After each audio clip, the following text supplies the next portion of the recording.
Today, I will be talking about an important therapy technique for helping students improve their language skills using coordinating conjunctions.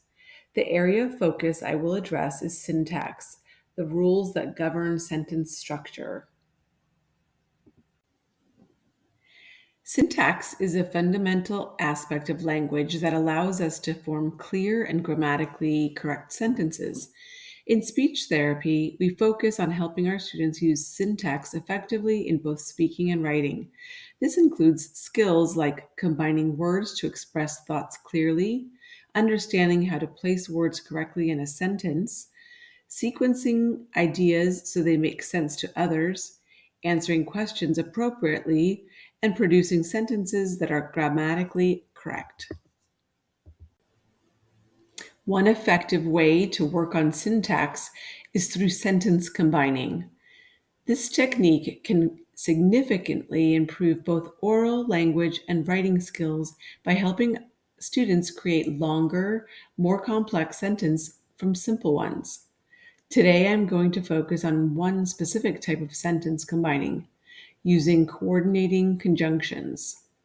Here's how I approach sentence combining with the students. First, I explain the idea of combining two simple sentences into one. We discuss the concept of combining and how it's like bringing two ideas that are similar together. For example, Allie had dinner at home and John went out to eat. I explain that we can connect the sentences using a coordinating conjunction like and or but. These words help us connect ideas clearly. Then the students will practice combining the two sentences, such as Allie had dinner at home and John went out to eat. Then students repeat this process, and eventually they can select the correct conjunctions independently. Sentence combining helps students understand how to link ideas in more complex ways. It builds their confidence and ability to produce well-structured, grammatically correct sentences. The primary goal of this therapy technique is to enhance a student's ability to construct grammatically correct and varied sentences. By teaching them to use conjunctions effectively, we help them connect words, phrases, and clauses in a way that reflects more advanced language skills. We're addressing both expressive and receptive skills here. The expressive response is expected to be verbal. For expressive language, we focus on helping students connect clauses and formulate ideas. This is especially important for students who need more intensive work on complex sentence structures. Without structured practice, this can be challenging. By providing targeted practice, we can help students express themselves with greater clarity and complexity. This can lead to better communication skills overall. For receptive language, we're also focusing on comprehension and critical thinking. When students understand how sentences are structured and how to combine them, they can better understand complex ideas and follow more detailed instructions. In the following therapy examples, I will be using worksheets from a resource called Connecting Conjunctions.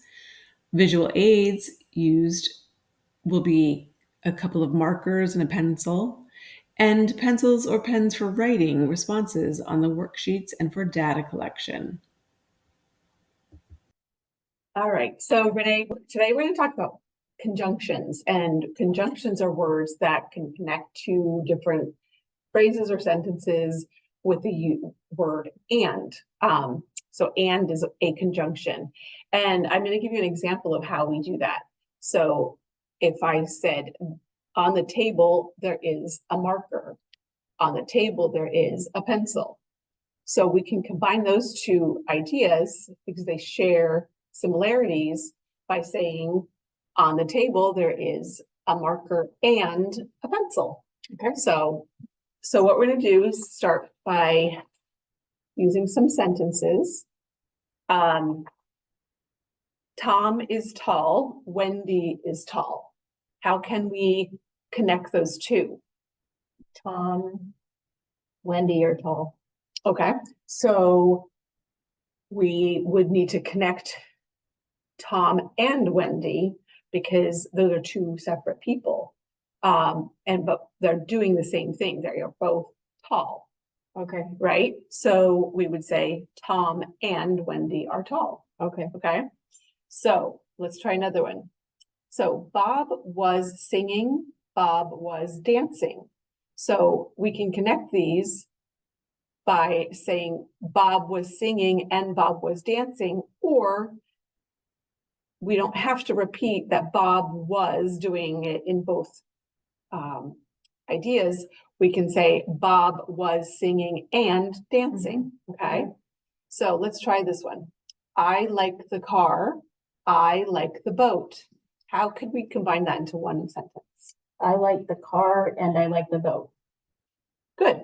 So you have combined the two sentences with one word and. We can make it a little bit more simple by taking out the I like in the second sentence and just combine it with I like the car and the boat. good. So we've got the idea. Let's try another one. Someone ate my cake. Someone ate my apple. What would you take out in those two sentences to combine them? Someone ate my, Okay, so let's try that. I'm going to cross off someone ate my. So how would we combine it now? someone ate my cake and apple. So that we can do it that way. That works. You're getting across that there's a similarity that both items were eaten by someone else. Let's try it. Bill is tall, Bill is slim. Bill is tall and slim. Nice. Let's try another one. Jesse is rich, Jesse is famous. Jesse is rich and Jesse is famous. Good. So you repeated both of those short phrases. We can simplify it a little bit more by taking out the words that are repetitive. Which words are repetitive in this? Jesse is, Okay, so let's try that. Jesse is rich and famous. Good. All right. Good work on that one. So Renee, today we're going to talk about the conjunction but. We learned in our last lesson about and, where we combine two things that are the same. Today we're going to talk about combining two phrases or sentences that have differences. And we would use the word but to put between those ideas, signaling that they're different. So I'll give you an example. This marker is red. This marker is green. So if we use the word but between them, we could say this marker is red, but this marker is green. So it's telling us that it's different colors and they're not the same.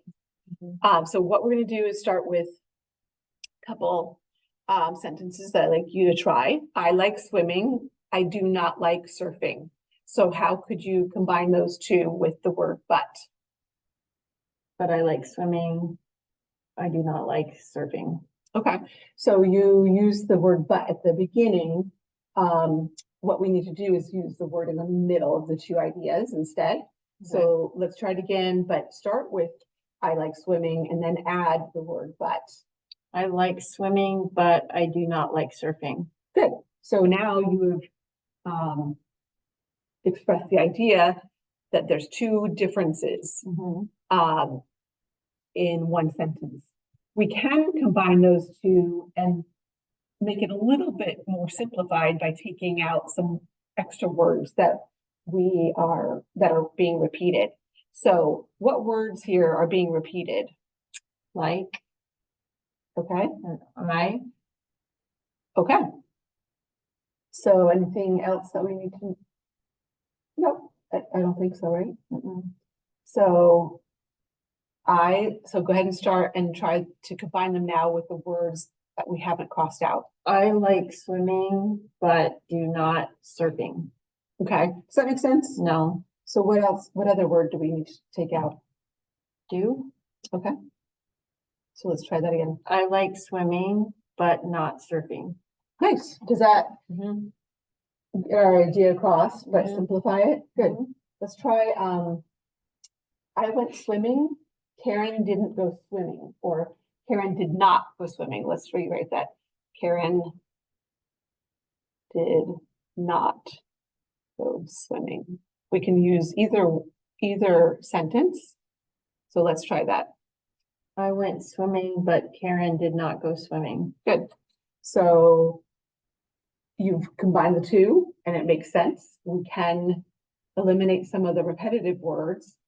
So let's go ahead and eliminate some of those repetitive words. Which ones are repeating? Swimming, Oh, okay. And what else? Oh, well, go and went mean the same thing, if they're not repeating. go and went. Mean the same thing. Okay. So let's try that. We've crossed out go and the last swimming. So let's try combining them now with the word but in between. I went swimming, but Karen did not. Good. So does that make sense? Mhm. Okay. And let's try another one. Jack likes lemonade. Roger likes milk. Jack likes lemonade, but Roger likes milk. Perfect. So you have combined the two with but, and you've expressed that they like different things, but in the same sentence. All right, let's do another one. I ate the cake. I did not eat the ice cream. I ate the cake, but not the ice cream. Good. All right. So we've combined. So you've actually eliminated the extra words here all on your own. That was the did and the I. So you did that without even having to cross them out on the paper. So good job. All right. So I think we're done for today. Good job. Thank you. All right. In summary, using coordinating conjunctions and sentence combining is a powerful technique to improve both oral and written language skills. It enhances students' ability to produce complex, grammatically correct sentences, which is a key component of effective communication.